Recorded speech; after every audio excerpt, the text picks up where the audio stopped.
হযরত মুসা আলাইহিস সালাম ফেরাউনের কাছে গেলেন, যে যখন আল্লাহ রাব্বুল আলামিনের দ্বীনের দাওয়াত দেওয়া শুরু করলেন, ফেরাউন রাগে গোসায় ফেটে পড়ল আর বলল, আমি তো খোদা, আমার চেয়ে বড় খোদা আর কে আছে? তুমি নতুন করে আবার কোন খোদার দাওয়াত নিয়ে এসেছো? হযরত মুসা আলাইহিস সালাম বললেন, আমার রব তো মানুষ বাঁচায় এবং মানুষ মারে। ওই শয়তান বলল কি, তাই আমিও মানুষ বাঁচাতে পারি, আমিও মানুষ মারতে পারি। উজির নাজির যারা ছিল বলল, জেলখানা থেকে দুইজন কয়েদিকে নিয়ে আসো, বন্দীকে নিয়ে আসো। বলল, একজন আনবা অপরাধী সাজাপ্রাপ্ত, যার মৃত্যুদণ্ড রায় হয়ে গেছে, আর একজন আনবে নিরীহ লোক যার রায় হয় নাই। এই দুই ধরনের দুইটা লোক নিয়ে আসবে। নিয়ে আসা হলো রাজ দরবারে। নিয়ে আসার সঙ্গে সঙ্গে বলল, কে অপরাধী? বলল, ওই লোকটা অপরাধী, ও তো মৃত্যুদণ্ড সাজাপ্রাপ্ত হয়ে গেছে, রায় হয়েছে মৃত্যুদণ্ড। আর এই লোকটা হলো অপরাধী না, এরা কোনো রায় হয় নাই। হযরতে মুসা আলাইহিস সালাম উপস্থিত আছেন। সেখানে ফেরাউন বলল, এই নিরীহ লোকটিকে কতল করে ফেলো, আর এই অপরাধী যার জন্য রায় হয়েছে মৃত্যুদণ্ড, ফাঁসি দেওয়া, ওই লোকটাকে বেকসুর খালাস করে দাও, ছেড়ে দাও, চলে যাক। চলে যেতেছে। মুসা আলাইহিস সালামকে বলতেছে, ওই দেখো, আমিও বাঁচাতে পারি, আমিও মারতে পারি। হযরত মুসা আলাইহিস সালাম বলল যে, তাহলে আমার রব পূর্ব দিক থেকে সূর্য উঠায়, পশ্চিম দিকে ডুবায়। তুমি পারলে যদি সত্যবাদী হও, তাহলে পশ্চিম দিক থেকে সূর্য উঠিয়ে পূর্ব দিকে সূর্য ডুবিয়ে দাও। ফেরাউন নির্বাক হয়ে গেছে, আর কোনো যুক্তি নাই, তর্ক নাই, দেখানোর মতন কোনো শক্তি নাই। ফেরাউন চুপ হয়ে গেছে, কথা বলতে পারে না, রাগে, এতটা রাগে গোসায় তিনি ফেটে যেতেছেন। শেষ পর্যায়ে বললেন, আমার রাষ্ট্র থেকে, আমার দেশ থেকে তোমাকে চলে যেতে হবে। হযরতে মুসা আলাইহিস সালাম নিরুপায় হয়ে, এদিকে আল্লাহ রাব্বুল আলামিন পরিস্থিতির কারণে অর্ডার করে দিলেন, মুসা তুমি চলে যাও। যাওয়ার অনুমতি পেয়ে গেলেন। মুসা আলাইহিস সালাম তার প্রতি যারা ঈমান আনয়ন করেছিল, অর্থাৎ মুসলমানরা, ঈমানদাররা 6,70,000 ঈমানদার ছিল মুসা আলাইহিস সালামের কাছে। তাফসীরে আসছে এইভাবে, তখন তারা দেশ ত্যাগ করে চলে যায়। চলে যেতেছে, ফেরাউনের কাছে গোয়েন্দা বিভাগ থেকে খবর আসলো, খবর পৌঁছে গেল যে মুসা সব দলবল নিয়ে দেশ ত্যাগ করে চলে যেতেছে। ফেরাউন বলল, স্থলপথ বন্ধ করে দাও, যত রাস্তাঘাট আছে সৈন্য সামন্তদেরকে বলে দিল, রাস্তাগুলি বন্ধ করে দাও, যাতে মুসার দলবল নিয়ে ঈমানদাররা যেন পালিয়ে না যেতে পারে। যেখানে কেউ থাকে না, যেখানে কেউ সাহায্য করার থাকে না, সেই জায়গায় সাহায্য করার কে থাকে? সবাই বলেন, চিল্লায় বলতে হবে। হযরতে মুসা আলাইহিস সালাম স্থলপথ বন্ধ, যাওয়ার উপায় নাই, সমুদ্রের কিনারায় চলে গেলেন। নীল দরিয়ার কাছে যখন উপস্থিত হলেন, ঈমানদার সাথে ছিল কত লক্ষ বলেন? মনে নেই, 6,70,000। তারা বলল, মুসা আমরা তো পাকড়াও হয়ে গেলাম, আল্লাহর প্রতি ঈমান আনয়ন করে আপনার অনুসারী হতে গিয়ে আমরা তো পাকড়াও হয়ে গেলাম, আমাদেরকে তো মেরে ফেলবে। দুর্বল ঈমানের কিছু লোক যারা ছিল, তারা আবার বলা শুরু করলো যে আমরা যদি ফেরাউনকে বিশ্বাস করতাম তাহলে বেঁচে থাকতে পারতাম। নাউজুবিল্লাহ বলে। এরকম ঈমানদার আমাদের সমাজে আছে। কিছু বিপদে পড়লেই কি কোথায় আশ্রয় বাজায়, জীবন ভিক্ষা, ফাঁসি রায়, তাতে কি দায় আর রায়, জীবন ভিক্ষা চাই কোথায়? রাষ্ট্রপতির কাছে। জীবন মৃত্যুর ফয়সালা আসে কোথা থেকে? এই বিশ্বাস থাকতে হবে।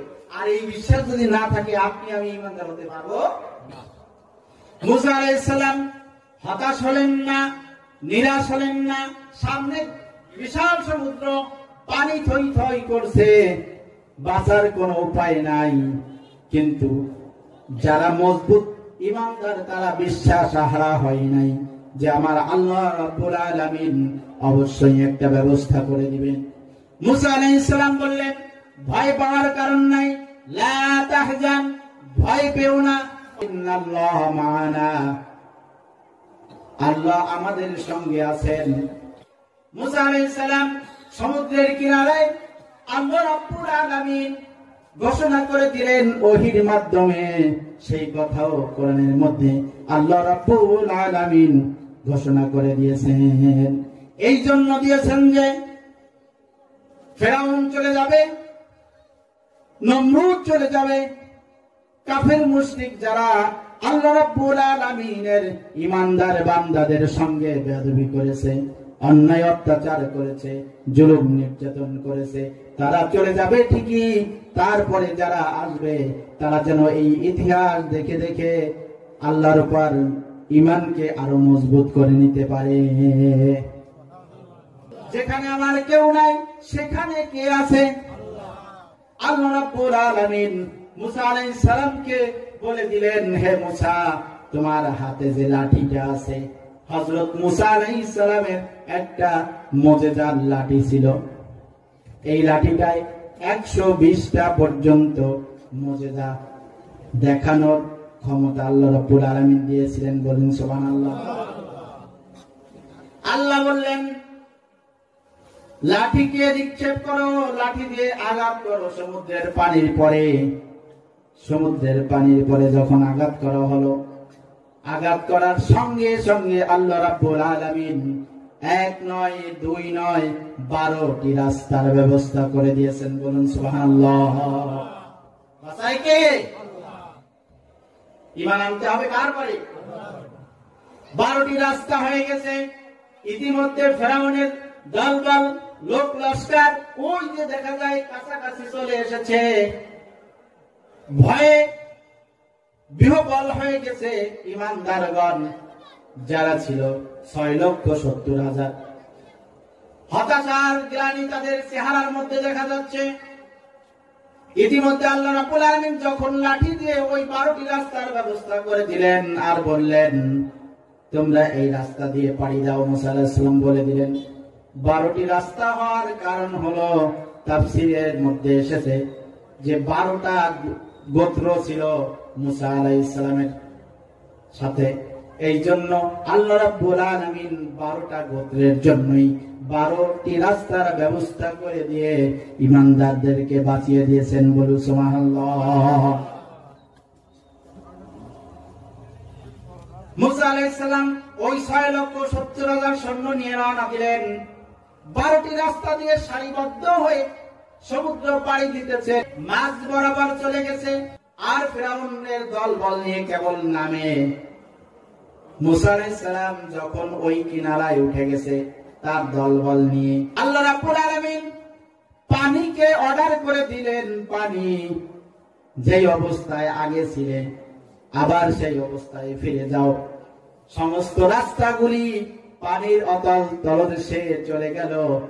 আর ওই ফেরাউনের কাফের মুশরিক নাদান সৈন্যগুলি, ফেরাউন সহ সকলে চুবনি খায়। সব সৈন্য সামন্ত মরে যাচ্ছে, নিজের সামনে দেখতেছে সবাই চুবনি খায়, পানি খায়, খেয়ে খেয়ে মরে মরে যেতেছে। ফেরাউন এবার বলতেছে, আমানতু আন্নাহু লা ইলাহা ইল্লাল্লাযী আমানাত বিহি বানু ইসরাঈল। আমি ওই আল্লাহর প্রতি ঈমান আনয়ন করতেছি, যেই আল্লাহর প্রতি ঈমান আনয়ন করে ওই মুসার দলবল নিয়ে সমুদ্র পার হয়ে ওপারে গেল, সেই রবের কাছে এখন ঈমান আনতেছি। ওয়া আনা মিনাল মুসলিমিন, আমি তো মুসলমান। আল্লাহ রাব্বুল আলামিন পাল্টা কি কথা বললেন? আল আন وقد عصيت قبل وكنت من المفسدين আল্লাহ রাব্বুল আলামিন কোরআনে বললেন তুই এতদিন নাফরমানি করেছিস, অহংকার করেছিস, সমাজে বিপর্যয় বিশৃঙ্খলা ঘটিয়েছিলি, এখন আর বাসনা, তোর খোদায়িত্ব আর টেকে না, তোর মাতব্বারি আর টেকে না, এখন নিরুপায় হয়ে তুই আমার প্রতি ঈমান আনতেছ। ফালিয়াউমা নুনাজ্জিক, তোরে বাঁচাবো না ঠিক, তবে তোর শরীরকে এমন ভাবে বাঁচিয়ে রাখবো যাতে করে কিয়ামত পর্যন্ত ঈমানদার যারা আমার প্রতি ঈমান আনয়ন করবে, আমি তাদের তোর শরীর দিয়ে, তোর লাশ দিয়ে তাদেরকে শিক্ষা দিব। কিয়ামত পর্যন্ত যারা ঈমানদার ঈমান আনবে, পৃথিবীবাসী সকলে তোরে দেখে দেখে শিক্ষা গ্রহণ করবে।